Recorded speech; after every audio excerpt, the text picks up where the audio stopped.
Saya punya sekian cerita, ini Maulidur Rasul Sallallahu Alaihi Wasallam. Itu dulu zaman Nabi itu ada ayat yang Jibril jauh-jauh dari langit turun ke bumi hanya membawa satu kalimat, sehingga syarat seorang mufassir itu termasuk tahu pertanyaan kalimat apa yang hanya satu diturunkan Jibril, yaitu kalimat minal fajr. Jadi dulu awal-awal Islam itu ada ayat kamu makan wakulu washrobu hatta yatabayyana lakumul khaytul abyadu minal khaytil aswad. Jadi kalau malam puasa itu orang boleh makan selagi melihat benang putih sama benang hitam itu belum kelihatan. Tapi kalau sudah kelihatan mana yang hitam mana yang putih berarti otomatis imsak. Itu sahabat entah saking lugunya itu ya benar-benar masang benang hitam sama putih, dia makan. Nanti 1 jam dari makan misalnya diintip lagi, kok belum kelihatan, makan lagi. Mungkin yang istrinya cantik ya kumpul istrinya lagi, kalau tidak cantik ya sudah tidak usah mungkin. Sampai itu jadi perilaku sahabat berhari-hari.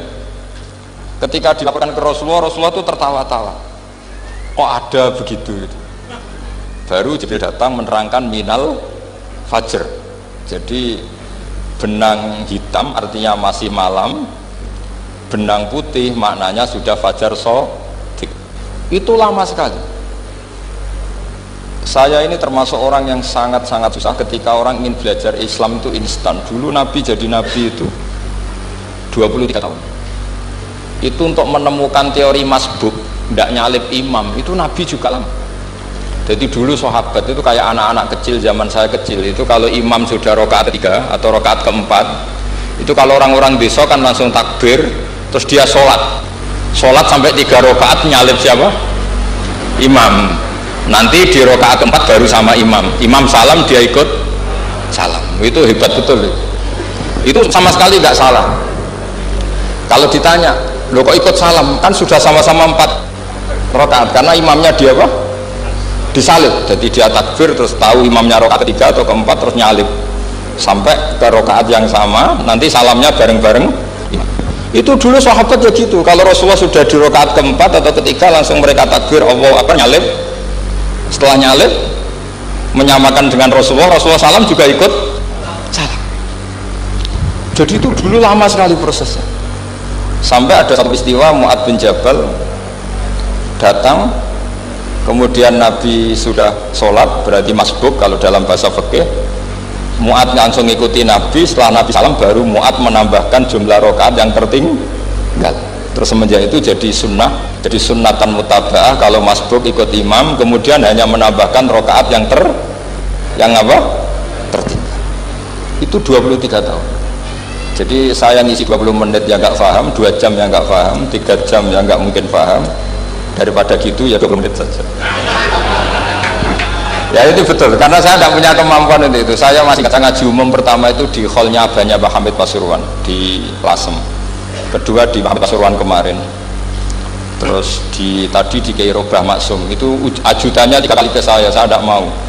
Kiai Robah datang sendiri, sudah sepuh dituntun. Saya ini agak-agak soleh, kalau sama orang sepuh itu pengapesan. Masih ingatlah aturan mainnya, laisa minna walam yarham saghirana wa yuwaqqir haqqa kabirina. Tapi yang sepuh betul, Kak Jamal itu sepuh betul. Ada sepuh gaya-gayanan tidak mau. Karena memang Mbak Jamal itu besanan sama saya, Mbak Sahal itu misanan saya, misanannya Mbah saya. Terus dapat anak visa ya keluarga sini. Saat teruskan kalau Mbah Robah itu faktornya sanad ya. Robah bin Maksum, Maksum ini muridnya Mbah siapa itu? Fakih Mas Kumambang. Mbak Zubair dulu yang ngajinya sama Mbak Fakih apa? Mas Kumambang. Kemarin seminggu yang lalu saya di Pondok Termas ya, faktornya sepuh. Karena sanad saya Mbah Mun, Mbak Zubair, Kiai Fakih Mas Kumambang, kemudian Mbah Mahfud apa Termas. Saya terus mau cerita tentang sanad ilmu. Jadi Nabi itu 23 tahun dan itu tidak gampang, ada fasenya. Bahkan ada fase Nabi itu harus as-sukut anil mungkar.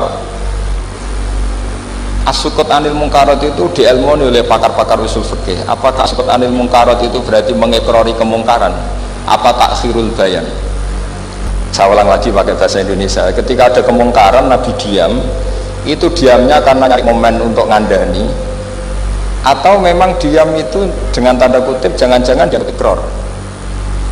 Makanya ulama usul fikih itu berdebat. Diamnya Nabi ketika melihat kemungkaran di awal Islam itu karena ada mahwa aham, ada yang lebih penting, yaitu menerangkan tauhid, atau takut itu menjadi satu momok bagi mereka karena Nabi dianggap coro Jawa itu dianggap ketangkeman, sidik-sidik ngeloroi, sidik-sidik ngeloroi.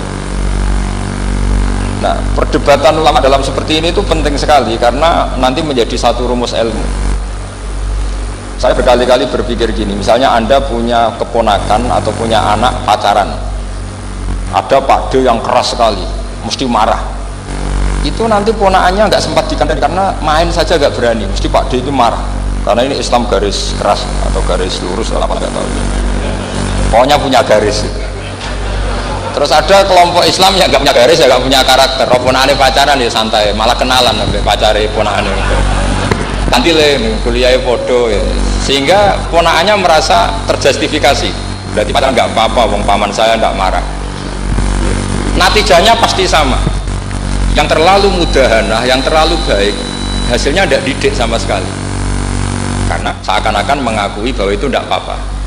Yang keras sekali hasilnya juga sama, nggak didik sama sekali. Karena dolan we rawani, kapan didiknya? Gitu. Nah kira-kira seperti itu.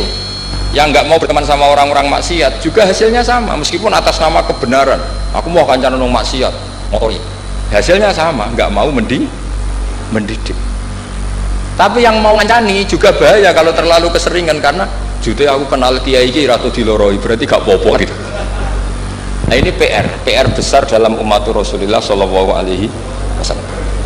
Tadi saya diceritani Mbah Jamal berjuangnya di sini, nata dari kampung yang macam-macam menjadi kampung baik. Dulu saya duki di Lasem ya gitu. Mbah Mun dulu ya sarang dihimpit 2 kampung yang masalah. Tapi lama-lama terus jadi kampung yang baik lewat tarbiyah, lewat proses tarbiyah yang luar biasa. Maka ketika kemungkaran kita biarkan, itu namanya apa? Namanya itu kalau dalam usul fikih itu takhirul bayan. Apa? Mengundurkan, memberi apa? Penjelasan. Karena sekali tidak dengan definisi ini, nanti takutnya dianggap al-iqrar alal mungkar, dianggap mengakui kemungkaran. Nah, saya termasuk orang yang sangat usuli ya, sangat memahami Quran, hadis itu cara disiplin ilmu usul fikih. Nah, kenapa itu satu keharusan begini logikanya? Salah lagi Nabi jadi Nabi itu 23 tahun. Itu yang menyokong beliau jadi Nabi itu orang Nasrani dan orang Yahudi. Karena itu satu-satunya perangkat yang harus dipakai. NU belum ada, sama nggak usah GR bela Nabi. NU pas itu belum ada. Maulid Nabi itu yang kangelan tuh Abu Lahab, bukan pengurus NU. Sampai sekarang dalil Maulid itu masih pakai Abu Lahab. Jadi ini ya NU itu masuk organisasi yang luar biasa. Abu Lahab itu jadi dalil. Jadi Abu Lahab dengar kalau iparnya Abu Lahab itu iparnya Aminah, iparnya Sayyidah siapa? Nah, dengar Aminah lahir nggak punya suami, saking senengnya candalemnya beliau namanya Suwaibah itu dimerdekakan. Ya setidaknya untuk hari Senin tak sebut beliau karena pas sholat. Nanti Selasa Rebus dan itu dimerdekakan. Saya yang kiai kecil saja nggak bayangkan kalau pagi-pagi tidak punya anak dalam bikin kopi siapa, yang mencucikan siapa, yang nyapu rumah siapa. Tapi Abdullah saking senengnya punya ponakan itu dikasihkan, sudah Suwaibah kamu pakai saja, sudah melayani kamu, ngurusin kamu. Jadi saya bayangkan hari itu Abu Lahab itu mungkin bikin kopi sendiri, nyapu sendiri demi nah itu sama Allah dikenang sehingga yukhaffafu anul adzabu yaumal isnan. Itu masyhur, idza kana hadza kafirun jaa dhammuhu bi tabbat yadahu fil jahimi mukhallada an ata annahu fi yaumil isnaini daiman yukhaffafu anhu lisururi bi ahmada famadnu bil abdil ladzi kana umruhu bi ahmada masruran wa mata muwahhida. Ini Abu Lahab yang kafir, hormat Maulidur Rasul saja dapat takhfiful adab, apalagi yang mukmin. Jadi itu satu-satunya dalil maulid, itu dalilnya Abu Lahab. Ya makanya terus kita itu dibully sama kelompok sebelah, dalil kok Abu Lahab. Tapi saya pastikan awal Islam itu yang menjadi perangkat nubuwah itu hanya Yahudi dan Nasrani. Karena yang lainnya nggak tahu Nabi itu apa. Saya beri sedikit cerita. Nabi itu umur, anggap saja kita ikut kaul yang 12 tahun saja. Sebetulnya ada beberapa perdebatan, ada yang bilang 9, ada yang bilang 12. Tapi yang debat tidak usah didengerin, sama-sama nggak tahu kok ngotot. Kadang orang debat ya lucu, sama-sama nggak tahu kok ngotot. Anggap saja 12. Nabi datang ke Syam. Syam itu ya sekitar Syria, Libanon, Palestina, itu Syam. Itu pertama yang tahu kalau beliau Nabi itu ya rohib. Rohib itu terjemahnya ya pendeta. Rohib, Bukhaira nemuin Abu Thalib, itu siapa? Ini anak saya. Terus ditanya lagi, ini siapa? Ini anak saya. Sampai 3 kali. Terus sampai Abu Thalib itu agak tersinggung. Memangnya masalahnya apa kalau dia anak saya? Terus Ibu Bukhaira bilang gini, semua alamat Nabi pada anak ini itu ada semua, kecuali kecelakaannya satu, anak kamu. Loh, memangnya masalahnya apa? Karena alamat Nabi di Taurat dan Injil itu yatim, sementara ini punya bapak kamu, ini masalah. Jadi dilihat matanya sudah memenuhi kriteria, semua memenuhi kriteria kecuali satu, karena punya bapak Abu. Akhirnya Abu Thalib ngaku, enggak, ini tidak anak saya, ponakan saya. Akhirnya diketahui kalau ini benar-benar calon Nabi. Pertama yang tahu siapa? Pendeta. Karena yang punya khazanah kitab samawi itu ya para orang Nasrani dan Yahudi. Sehingga Al-Quran meskipun pada akhirnya ngeritik Yahudi Nasrani itu, tapi nggak bicarakan Yahudi dan Nasrani. Karena satu-satunya yang masih punya kitab samawi itu Yahudi dan Nasrani, meskipun sebagiannya sudah dirubah-rubah. Alamat pertama itu seperti yang diceritakan di berjanji, afi ainaihi humratun, matanya dilihat. Terus perlakuan pohon, saya pernah di pohon itu, pohon nubuah, itu umurnya ribuan tahun. Itu kalau Nabi duduk misalnya di arah barat, matahari dari barat, normalnya kan kena kesetong matahari, itu yang rubah itu dahannya. Jadi Nabi itu orangnya lugu, duduk aja nggak mau mikir. Memang syaratnya Nabi itu nggak boleh mikir, harus ummi itu lugu. Nggak boleh Nabi mikir besok makan apa, terus menjabat apa, itu nggak boleh. Itu udah Nabi, itu maklar itu. Tapi itu nggak boleh mikir. Makanya Quran nyifati Nabi itu makun tadri mal kitab walal iman. Kamu itu tidak tahu kitab itu apa, iman itu apa. Jika Nabi itu nggak bisa, cepat beres nggak bisa. Nabi kok memaklumatkan wasata di mana, nggak bisa. Nabi itu justru bagus keliru pertama jadi Nabi. Nabi pertama ketemu Jibril itu dikira maut, dia lari ketakutan. Zamiluni Khotijah, saya ini takut, itu tadi ada malakul maut, saya takut. Sama Khotijah dikemulin. Jadi Nabi itu nggak tahu kalau itu malaikat siapa? Jibril. Jibril nggak bisa dia kenalan, nggak di seminar. Ini malaikat Jibril pernah kuliah di sini, nggak bisa seperti itu. Jibril itu ya aneh. Pertama ketemu Nabi, Iqra ya Muhammad, kamu harus baca ini. Kata Nabi, mana Nabi Korean, saya tidak bisa baca. Harus bisa. Dipaksa sampai 3 kali. Nabi itu jawab, saya tidak bisa baca. Terus kata Nabi kenangnya, Fagottoni, saya didekap, kamu harus bisa baca. Setelah baca dilepas, Nabi lari pulang terus bilang ke istrinya, Zamiluni. Ini secara nahwu agak aneh karena mukhotobahnya perempuan satu, harusnya Zamilini. Kalau untuk perempuan harusnya idribi, ya, unsuri itu. Tapi karena Khadijah dihitung ahl itu keluarga, maka Nabi pakai khitab mudzakkar jamak, Zamiluni. Jadi Nabi nggak tahu kalau pertama jadi Nabi, karena syaratnya Nabi harus ummi. Justru karena ummi itu orisinil, semua yang dikatakan Nabi pasti dari wahyu. Nah, nanti Nabi sampeyan mikir, saya besok ngomong apa ya supaya orang tertarik. Makanya kamu gak akan jadi Nabi. Selain sudah ditutup juga bahaya ini, karena tadi. Makanya saya ngaji itu ya sekenanya saya tidak pernah ngaji itu mikir. Karena ngaji itu menarik enggak itu terserah nasib. Kalau nasib sedang baik, kamu tidak paham, wah Gus Baik ilmunya tinggi sampai kita tidak paham itu kalau nasib sedang baik. Kalau nasib tidak baik, ngomong sudah enak apa, wah sebulet tuh. Jadi sebetulnya ini masalah qalb, Allah yang muqallibal qulub. Kayak kamu kelihatan serius itu kalau nasib sedang baik, kamu mikir. Kalau nasib sedang nggak baik, wong kok merengut terus, mesti begitu. Kalau kamu nasib baik, sering guyon, mesti orang komentarnya alhamdulillah itu ceria, gampang syukur. Kalau nasib gak bahagia itu guya-guyu, jelas kan gitu. Sehingga Nabi itu memang nggak boleh mikir. Sehingga diistilahkan makun tadri mal kitab walal iman. Kamu itu tidak tahu sama kitab itu apa, iman. Justru itu bagus. Nggak tahu itu bagus kalau untuk Nabi. Kalau untuk apa? Sehingga orisinil datang ke Khadijah zamiluni zamuli. Jawabannya Khadijah lucu. Kamu betul ketemu orang seperti ini ke makhluk ya, seperti ini. Ya kata Nabi. Itu Khadijah itu kacaunya bukan main. Khadijah itu kacau. Khadijah itu Khadijatul Kubra, termasuk manaqib yang dicintai Mbahmu. Ini Mbah Banyak Habib, ini Muhammad bin Anis.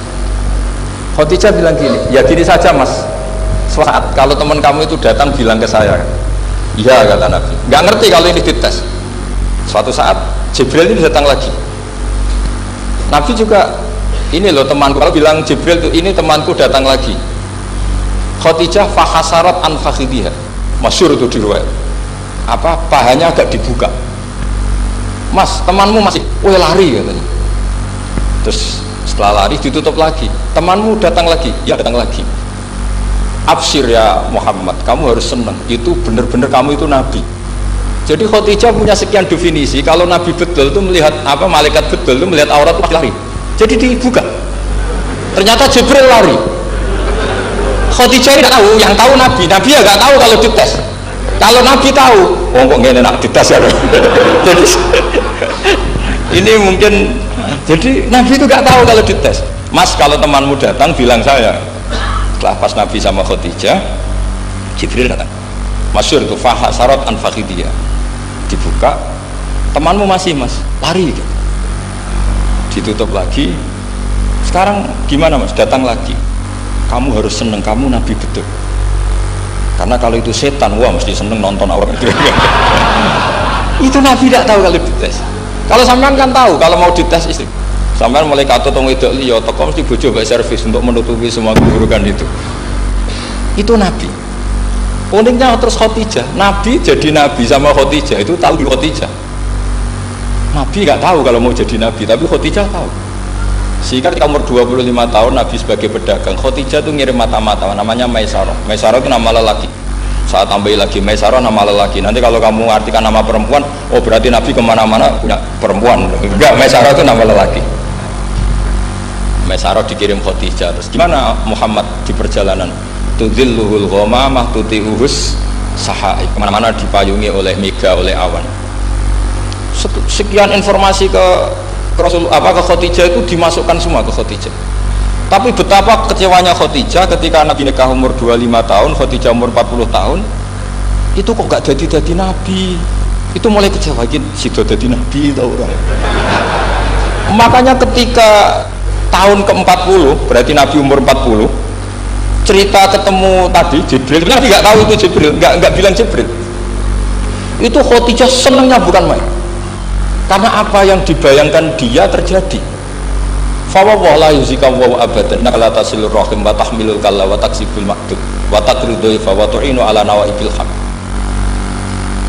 Ini kalau istilah bahasa Pak Said Akil, syarat jadi Rais Suriah harus hafal kata gitu. Sonono syaratnya jadi ulama. Saya ini jadi ulama sebelum di NU. Makanya kata Mbah Mun dulu guyon kiai ono loro, ono kiai sing ning NU, berarti kiai sik lagi ning NU. Ono sing kiai NU nak gak pengurus NU ada di kiai gitu. Itu guyonannya Mbah Mun. Akhirnya Khadijah itu sempurnanya bukan main, karena pernah ragu 15 tahun. Kan dari umur 25 sudah yakin kalau ini Nabi, kemudian nggak tahu bukti berikutnya, makanya terus ini jadi Nabi enggak. Setelah umur 40 benar-benar Nabi, paginya diajak ke Waraqah bin Naufal, masih pernah paman sama Khadijah. Yami ini Ibnu Akhika mau cerita. Terus Waraqah ini Nasrani. Di kitab Bukhari disebut wakana imro'an tanassara fil jahiliyah wa yaktubu Injil bil Ibraniyah masyaallah ayaktub. Jadi Waraqah itu penginjil, pendeta. Tapi nanti loh, kamu jangan salah paham terus kayak pendeta sekarang. Nggak ada periode di mana Injil masih asli dan ada periode ini yang sudah muharraf. Itu kan ya itulah khasnya ulama sudah. Akhirnya Waraqah tanya, kamu ngomong saja ya Nabi, manggilnya seperti itu. Akhirnya Nabi cerita cerita ketemu Jibril, ketemu enggak, sebenarnya beliau nggak tahu itu Jibril cerita. Terus kata Warokoh, hadan namus alladzi ja'a bi Musa, masih pakai bahasa namus, hadan namus alladzi ja'a bi Musa. Itu namus semacam malaikat yang mendatangi Musa. Terus uniknya Warokoh bilang gini, wa iyudribni yaumuka ansuruka nasron mu'azzaron. Andai kan saya menemukan hari ketika kamu jadi nabi, akan saya bela mati-matian. Kapan itu paman? Khina yukhrijuka kaumu, ketika kamu diusir oleh kaum kamu. Nabi sebagai orang baik, makanya biar jadi orang baik itu ya boleh. Nabi sebagai orang baik itu tanya, awamu khrijiyahum. Kalau kayak gimana nih, awamu khrijiyah ono to iku wong sing ngetono ingsun hum te kaumi. Masa saya nanti diusir kaum saya ini termasuk keluarga terhormat, perilaku saya baik, masa saya nanti diusir? Terus kata Warokoh, tidak ada seorang pun yang jadi nabi kecuali nanti ngalami diusir. Jadi yang tahu mau diusir itu ya Warokoh. Nabi malah tanya, masa saya nanti diusir? Karena tadi syaratnya Nabi harus ummi itu keibu-ibuan, jadi nggak tahu. Tapi nggak tahu Nabi itu sifatu madkhin, sifat pujian, bukan sifat naqsin, sifat apa? Kekurangan. Akhirnya Nabi mulai sadar, wah ini jadi Nabi tenan kan gitu. Jadi makanya kita Fathul Bari, sarahnya Bukhari, termasuk komentarnya Said Muhammad di beberapa kitab beliau, di Mafahim, di beberapa kitab, kamu jangan terlalu fikih. Kalau terlalu fikih kan nggak boleh mempercayai omongan orang kafir, orang ahli kitab, karena awailun nubuwah itu yang komentar semua ahli kitab. Awailun nubuwah itu yang tahu bahwa Nabi Muhammad atau Nabi itu semuanya data dari ahli apa? Ahli kitab. Sudah akhirnya Nabi ketemu Jibril lagi yang menurunkan ayat ya ayyuhal muddatsir qum fa'anzir rabbaka fakabbir wa thiyabaka fatahhir wa rujza fahjur wa la tamnun tastakbir wa li rabbika fasbir. Nabi mulai yakin ketemu Jibril. Setelah sering ketemu Jibril, Nabi ya dengan tanda kutip nggak tahu aturan mainnya lagi. Setiap ada pertanyaan bilang sudah tak jawab besok, mentang-mentang besok Jibril datang. Ternyata Jibril tidak datang sampai 40 hari. Akhirnya dibully sama umatnya. Mat dari so jawab ternyata tidak bisa. Piye Jibril kok? Akhirnya diwarai meneh. Ngene lho carane dadi nabi, wala taqulan li syai'in inni fa'ilun dzalika hudan illa ayasa. Jadi Nabi sudah, kamu besok datang ke saya tak jawab, karena Nabi mentang-mentang besok mau konsultasi sama apa?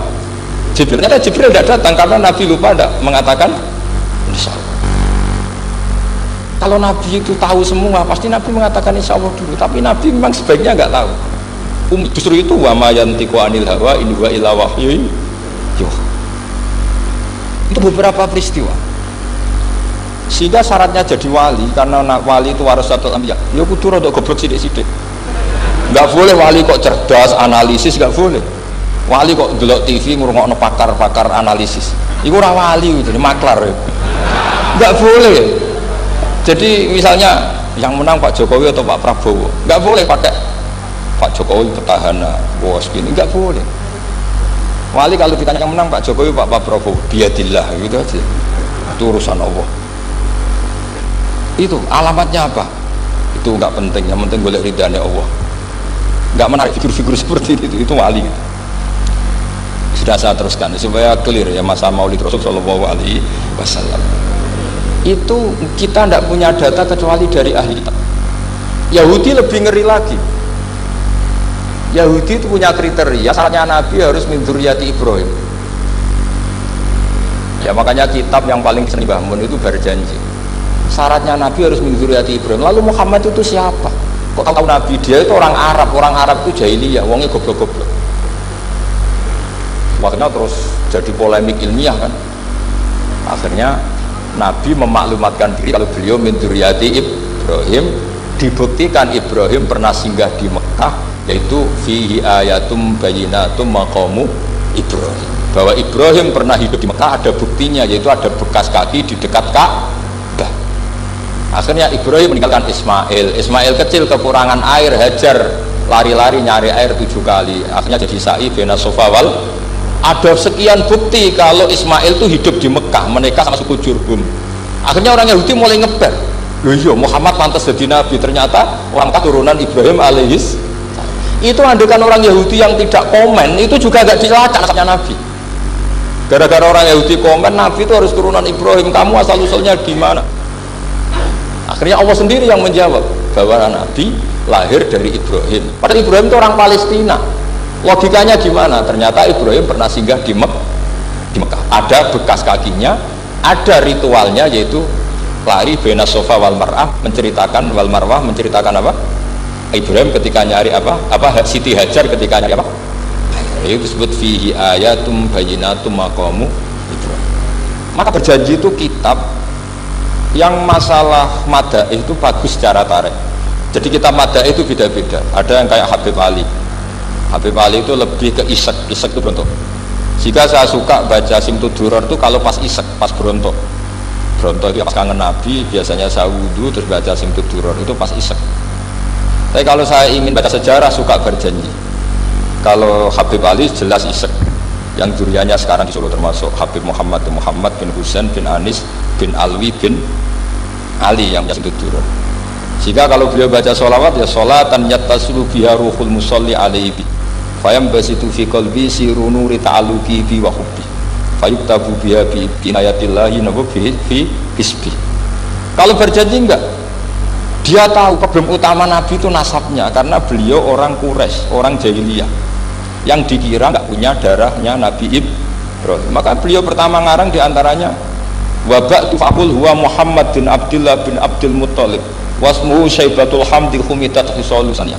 Saya pastikan Muhammad cucunya Abdul Muttalib, dia yang punya pintu yang mau masuk ke Ka'bah namanya Babu Bani Syaibah, itu nama lain dari Abdul Muttalib.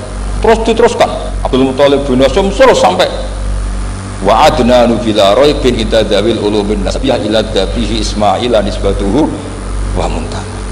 Karena berjanji ingin memaklumatkan ini Muhammad, kamu kira orang mana? Beliau adalah turunan Ibrahim. Kayak apa alimnya yang ngarang berjanji? Ya, saya berkali-kali ngomong di mana-mana. Lah berjanji itu nasibnya kurang baik. Dibaca bahasa Arab, yang baca nggak paham, yang dengar nggak paham.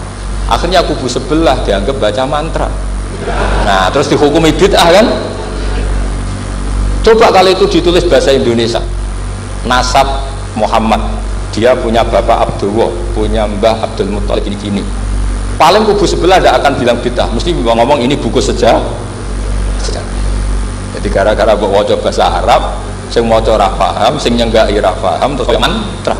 Sing kritik yo luwih ora paham. Sudah akhirnya. Jadi berjanji itu bela-belain Nabi itu yang dilihat sisi nasab. Makanya beliau ngendikan wa'adnan bila raibin intadzawil ulumin nasabiyah ila dhabihi Ismaila nisbatuhu wa muntah.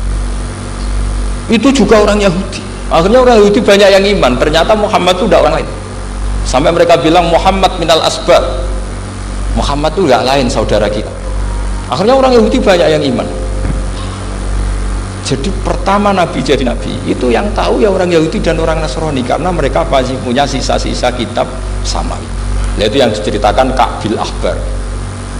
Ya al-haditsus tsani an Yasar bin atau an Ka'bil Akhbar. Qala allamani abi Tawrata ila sifran wahidan kana yaqtimuhu wa yudkhilus sunduk falamma mata bi fatahtuhu fa idan fi nabiyyun yakhruju akhiras zaman itu di Makkah wa hijratu bil Madinah wa sultanuhu bisyam.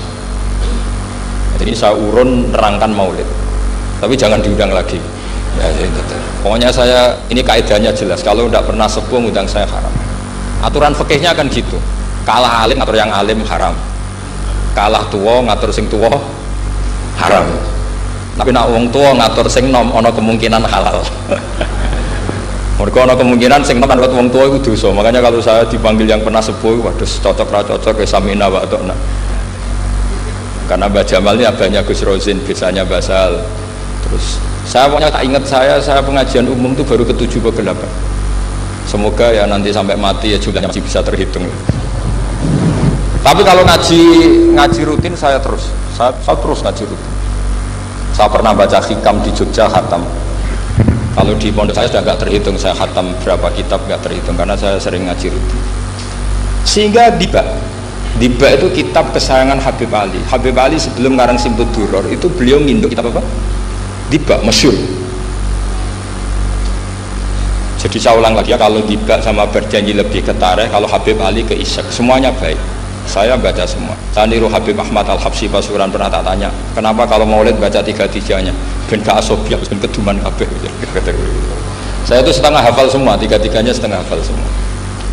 Berjanji cerita Al-Haditsus Diba, yang ini Diba, Al-Haditsus Tsani an Yasabin atau an Ka'bil Akhbar. Kata Ka'bil Akhbar, saya ngaji sama bapak itu Taurat itu khatam, tapi saya itu iskal itu janggal. Kenapa ada satu lempiran yang tidak diajarkan, disimpan fisunduk? Jadi orang Yahudi itu ada baiknya. Mestinya kalau mangkal kan dibakar supaya hilang jejak. Enggak, karena Yahudi itu ada unsur nubuah, karena babanya Yahuda bin Yakub bin Ishak bin Ibrahim. Tapi Yahudi yang orisinil ya. Saya berkali-kali ngaji bilang Israel itu kalimat madhin, pujian, sehingga Israel disebut wa anni faddaltukum alal alam. Itu Israel yang bani karena ada gennya Nabi. Kalau Israel yang sekarang itu nation, sebuah negara. Mereka ada yang Zionis, ada yang turunan Eropa, Amerika, terus Islamfobia. Itu beda Israel yang negara dengan Israel yang bani. Kalau yang bani itu ada unsur gen para apa? Nabi, sehingga ya bani Israel. Tapi kalau Israel sekarang nama sebuah negara, sehingga ketika Allah bilang ya bani Israel itu khitabnya pada penduduk Medina. Kenapa? Karena penduduk Medina zaman itu banyak yang keturunan Nabi Ibrahim alaihis salam. Jadi Israel di Quran itu bukan nama sebuah negara, nama sebuah turunan, sehingga disebut ya Bani Israel, he anak turune Israel. Kita tahu Israel nama lain daripada Nabi Yakub bin Ishak bin Ibrahim. Ya, karena memang saya nekuni ilmu. Kalau tadi yang Banjari kan nekuni suara, jadi suaranya bagus. Itu kalau nggak ditopang al-jamalul akli, logikanya juga bagus. Itu bahaya, nanti orang mau nyanyi tok. Nah ini tak bantu. Tadi ada al-jamalul sauti, kebaikan secara suara. Ini tak bantu al-jamalul akli, kebaikan secara makna. Ya mestinya kan al-jamalul akli, karena al-jamalul sauti itu penyanyi dangdut bisa. Jadi semua penyanyi bisa kalau suara bagus ya. Tapi kalau maknani diba itu kalau tidak orang alim tidak bisa. Ustuku terjemahannya tetap paham, bakat itu. Nah, saya teruskan. Falam mama tabi, orang Yahudi itu unik. Wong dia benci kok naskah itu tetap disimpan. Terus kata Ka'bil Akhbar, falam mama tabi fatahtu, ketika bapak saya meninggal, kotak ini tak buka. Faidan fihi nabiyun yakhruju akhir zaman. Di situ ada keterangan bahwa akan ada nabi yang keluar akhirat mauliduhu di Makkah wa hijratuhu bil Madinah wa sultanuhu bis Syam. Kerajaannya itu di Syam. Bareng Ka'bil Akhbar ini sebetulnya menangi Rasulullah SAW, tapi dia nggak mau iman karena Nabi itu nggak lengkap menurut dia. Ini Muhammad sudah benar lahirnya di Mekah, wafatnya di Madinah, tapi masih kurang satu, wa sultanuhu bis Syam. Zaman itu Syria, Lebanon, Palestina masih di bawah pasukan salib, pasukan Nazaret. Sehingga dia mikir, katanya kerajaan Islam ada di Syam, ini kok Muhammad nggak jadi raja di Syam. Sehingga dia menunda imannya, yuakhiru islamahu. Bareng era Sayyidina Umar, beliau bisa menaklukkan Baitul Maqdis. Terus dia iman. Makanya imannya Ka'bil Akhbar itu era Sayyidina Umar, karena sudah masuk definisi ketiga, wa sultanuhu Syam, kerajaannya Nabi ada di Syam. Iman, sekali iman langsung pinter deh. Wong sedurunge baca kitab Samawi banyak. Sehingga Sayyidina Umar kalau mau tanya kitab Samawi ya tanya Ka'bil Akhbar. Karena beliau itu Nabi sudah benar maulidu di Makkah, wa hijratu bil Madinah, wa sultanuhu bisyam. Rasulullah ketika wafat atau intaqala ila rafiqil ala itu belum menangi Islam naklukkan mana Palestina. Tapi Nabi itu kasef. Nabi itu nak kasef itu ya lucu. Maka kalau ada kiai lucu itu ya anggapnya niru Nabi. Nabi itu lucu. Ada sahabat itu gak pati ganteng, pendek gak pati ganteng, namanya Surakoh. Itu digojlok sama Nabi. Surakoh, bagaimana kalau kamu suatu saat itu pakai tas itu apa? Mahkotanya raja Syam, raja Kaisar. Ya Surakoh ya dianggap Nabi Gujan gitu aja. Nabi Gujan aja itu. Singkat cerita, suatu saat Umar itu mengalahkan kerajaan itu, Kaisar itu dikalahkan Umar. Saking takutnya lari, mahkotanya itu jatuh. jatuh disaksikan Suraqah. Terus ingat, dulu Nabi pernah ngendikan itu disuruh pakai saya. Akhirnya sama Suraqah dipakai. Ya tetap orang ganteng, orang ganteng. Itu padahal nggak pakai mahkota guys.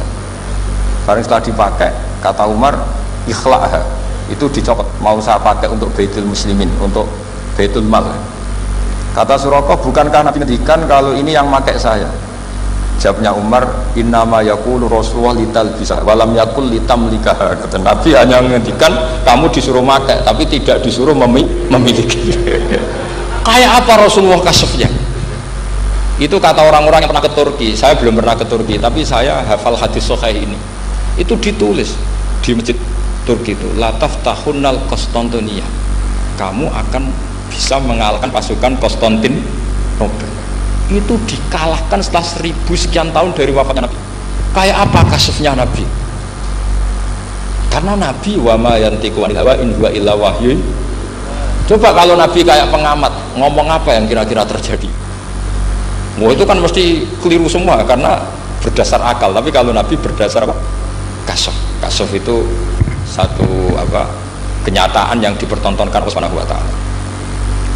Terus kedua, alamat Nabi itu pakai sandi. Sandi itu sesuatu yang enggak jelas tapi menjadi jelas bagi ahlinya. Saya ulang lagi, sandi itu kayak sandi di militer itu, atau sandi di KPK itu ada sandinya. Sandi itu ya kata sandi. Saya pernah diceritani Pak Busro Muqaddas ketika ketua KPK itu lucu. Wah, sandinya koruptor saya tambah kacau Pak. Itu kalau bilang uang itu, kalau yang kemarin rame kan apel Amerika sama apel Malang. Kalau apel Malika berarti US apa? Dolar. Kalau apel Malang berarti apa? Rupiah. Setelah KPK tahu, sandinya diganti Ustadz.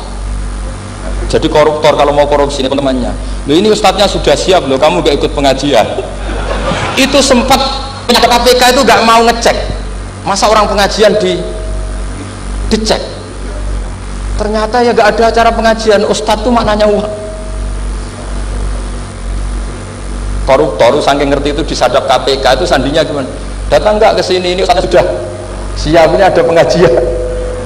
Hampir KPK itu nggak ngecek karena pengajian, Ustadznya sudah siap. Setelah digerebek ternyata Ustadz itu sandi dari makna Pak uang, gak kurang ajar gitu, itu Ustadz katanya. Jadi kalau di sini ditangkap KPK berapa Ustadz ini sudah? Ada Habibnya lagi, ada Habib Muhammad ini. Nah, Salman Al Farisi itu pemikir, dia orang Persia. Di mana-mana orang Persia itu pemikir. Persia itu kalau sekarang ikut Iran. Itu dia ngaji lama sekali sama pendeta-pendeta itu. Kebetulan dia punya pendeta yang belum muharraf, belum muharrif atau belum muharraf. Kalau muharrif orangnya, kalau muharraf itu kitabnya atau bukunya. Setiap dia ngaji sama pendeta dikasih tahu, terus kecewa beberapa kali, hasil ketemu pendeta yang benar. Sudah, kamu tidak usah ngaji sama saya, kamu datang saja ke Yasrib, ke Madinah, namanya Yasrib. Di situ Nabi akhir zaman sekarang sudah ada, kata. Ini yang ngomong pendeta. Ya.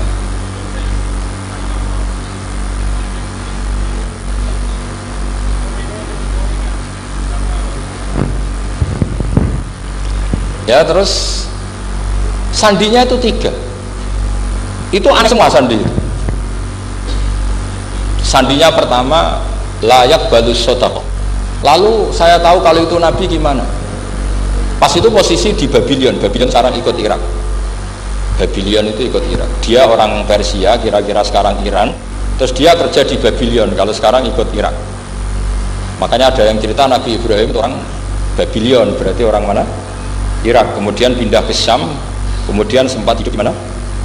Makkah. Akhirnya datang. Beliau di Babylon diceritani. Terus beliau miskin. Terus ada kafilah dari Yasrib, dia bilang saya siap jadi budak Anda asal saya dibawa ke Yasrib. Akhirnya Salman jadi budak. Jadi budak, dia di Yasrib jadi budak. Demi penelitian itu dia jadi budak. Padahal dia orang pinter sekali, namanya Salman Al Farisi. Setelah jadi budak, dia di Yasrib. Suatu saat dia kerja dapat ujroh itu upah. Datang ke Rasulullah. Ya Muhammad, manggilnya masih jangkar. Ya Muhammad, saya punya banyak uang. Kamu kan punya sahabat banyak, punya santri banyak. Ini tak sedekahkan ke kamu. Apa kata Nabi? Sahabat dipanggil semua. Halumu ilayya, ayo kesini, ini makan, ini ada sedekah. Terus kata Salman kenangannya walam yakhud min hasya'an. Bahkan sebagian riwayat mengatakan falam yamussa, Nabi nyentuh saja gak mau karena diistilahkan sedekah. Terus kata Salman hadhihi wahidah, ini satu alamat. Itu sandi, nggak ada yang tahu kecuali ahli kitab. Setelah seminggu, 2 minggu dapat uang lagi. Ya Muhammad, hadhihi hadiyatun laka, ini hadiah untuk kamu. Nabi langsung ikut dahar. Hadhihi sintan, ini 2. Kalau logika kita pakai pengamat, bedanya apa? Sedekah ya dapat, hadiah ya dapat. Kan nggak ada bedanya sama sekali. Ternyata itu sandi. Sandi wala apa wayak balus hadiah tapi walayak balus sedekah. Nabi itu nerima hadiah tapi nggak nerima sedekah. Bagi orang kebanyakan kan bedanya apa? Sama-sama dapat. Kiai pakai duit 1 juta, mbok arani sedekah itu tompo. Mbok kayak 50.000 diarani hadiah ya di tompo. Sementing kan duit. Tapi kalau Nabi tidak bisa seperti itu. Kalau dikatakan sedekah nggak mau nerima, kalau hadiah akhirnya wah ini sudah ada 2 alamat. Jadi alamat tuh ya kadang aneh, masa sedekah sama hadiah dibedakan. Terus ketiga, wa fi katifihil aisar khatamun nubuwah mislu baidatin nu'amah. Di apa katifil aisar, apa kalau orang sini bilang apa? Pundak yang kiri itu ada khatamun nubuwah, ada alamat bahwa beliau adalah nabi akhir zaman, yaitu mislu baidatin nu'amah, kayak semacam telur manuk dara. Wah itu pusing. Waduh, caranya lihat di mana? Dia berkali-kali datang ke situ. Nabi itu orangnya priayi, jadi sering pakai baju. Kalau Nabi ini jenengan sering blodor gampang. Ini kan Nabi kan sering priayi. Tapi Nabi itu memang unik. Ketika Salman ke situ, pas beliau mau wudhu, biasanya nggak pernah pakai buka baju. Nabi dibuka bajunya. Akhirnya Salman fa'aqabba alaihi, bersungkur di depan Nabi, kemudian mengatakan amantu bika ya Rasulullah. Karena ada 3 alamat. Lagi-lagi 3 itu juga didapatkan dari ahli kitab. Makanya di awal-awal Islam ahli kitab itu luar biasa. Meskipun akhirnya di akhir-akhir masalah karena banyak oknum yang mentahrif itu. Jadi saya mohon ilmu-ilmu seperti nggak boleh kan.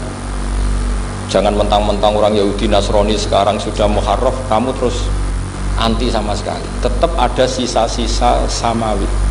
Karena mereka masih megang kitab apa?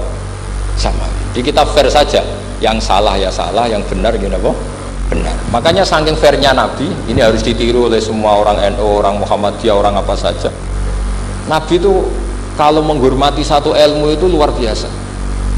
Kata Sayyidina Umar, saya ini punya naskah banyak Taurat karena naskahnya menarik ya Rasulullah. Ada sahabat lagi cerita begini-begini. Jawabannya Nabi apa? La tusaddiquhum wa la tukadzibuhum. Kamu ya jangan bilang iya, ya jangan bilang tidak.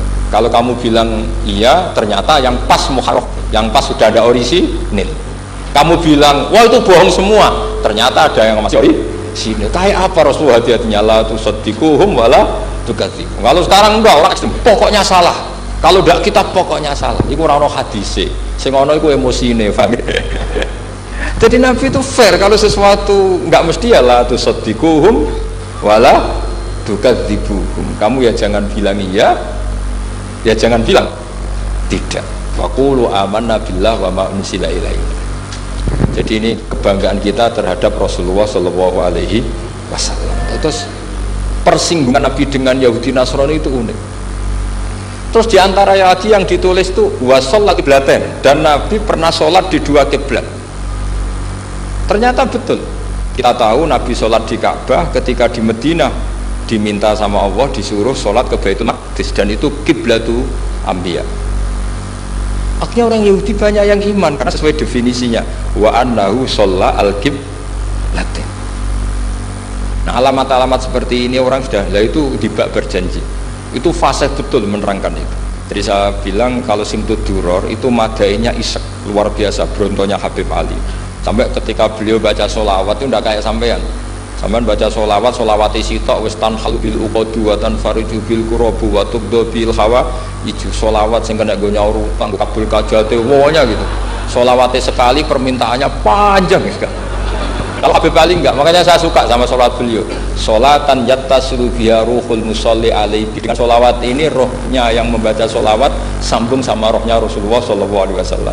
Barokahnya sambung menjadi mencintai, barokahnya mencintai fayuk tabu ya binayatillah fi hisbi, barokahnya mencintai ditulis termasuk umatnya Rasulullah sallallahu alaihi wasallam. Nah selawat sampean kan enggak seneng sing tan halu bil uqad, semua problem hilang.